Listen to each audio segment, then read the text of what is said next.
రాష్ట్రంలో కూటమి ప్రభుత్వం అధికారం చేపట్టిన తర్వాత నిరుద్యోగులకు ఉద్యోగ కల్పన అందించిన ఘనత చంద్రబాబు నాయుడుకే దక్కిందని మాజీ ఎమ్మెల్యే సీతంశెట్టి వెంకటేశ్వరరావు హర్షం వ్యక్తం చేశారు. ఈ సందర్భంగా అల్లూరు జిల్లా రంపచోడవరం నియోజకవర్గం గంగవరంలో ఆయన మీడియాతో మాట్లాడుతూ కూటమి ప్రభుత్వం అధికారం చేపట్టిన 15 నెలల్లో 4 లక్షల పైచిలకు ఉద్యోగాలు పలు శాఖల్లో కల్పించడం జరిగిందని, ఎన్నికల హామీలు 20 లక్షల ఉద్యోగాలు నిరుద్యోగులకు కల్పిస్తామని ఇచ్చిన హామీని 15 నెలల్లోనే 4 లక్షల పైచిలకు ఉద్యోగాలు ఇచ్చారంటే మిగిలిన పదవీ కాలంలో ఎంత అభివృద్ధి చేస్తారనేది తేటతెల్లమవుతుందని ఆయన అన్నారు.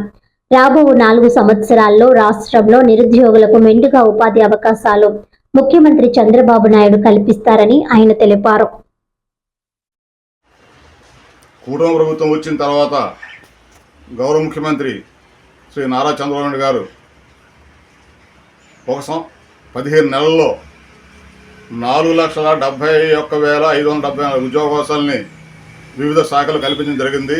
అవి ఏదంటే మెగా డిఎస్సి ద్వారా 15,940 ఉద్యోగాలు, వివిధ ప్రభుత్వ విభాగాల ద్వారా 9,093 ఉద్యోగాలు, పోలీస్ శాఖ ద్వారా 6,001 ఉద్యోగాలు, అదేవిధంగా నైపుణ్యాభివృద్ధి కేంద్రాల ద్వారా 92,140 ఉద్యోగాలు, వర్క్ ఫ్రం హోమ్ ద్వారా 5,500 ఉద్యోగాలు, పరిశ్రమలు, ఆధారిత శుద్ధి, పర్యాటకం మొదలగు ఇతర ప్రభుత్వ రంగ సంస్థల ద్వారా 3,48,089 ఉద్యోగాలను కల్పించడం జరిగింది. మొత్తం 4,77,674 ఉద్యోగాలు కల్పించడం జరిగింది. ఎన్నికల సమయంలో 20 లక్షల ఉద్యోగాలు ఇస్తామని చెప్పి మరి హామీ ఇవ్వడం జరిగింది. అదేవిధంగా ఈ 15 నెలల్లోనే ఇన్ని ఉద్యోగాలు ఇచ్చిన తర్వాత రాబోయే 4 సంవత్సరాల్లో ఇంచుమించు 30 లక్షల ఉద్యోగాలు ఇచ్చేదానికి అవకాశం ఉంది.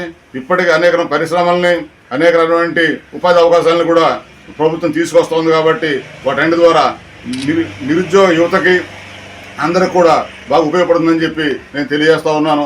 ముఖ్యమంత్రి ఇదే విధంగా పనిచేసి అందరికీ ఉద్యోగాలు కల్పించాలి, ఇంకాను కల్పిస్తారని చెప్పి నేను ఆశిస్తూ ఉన్నాను.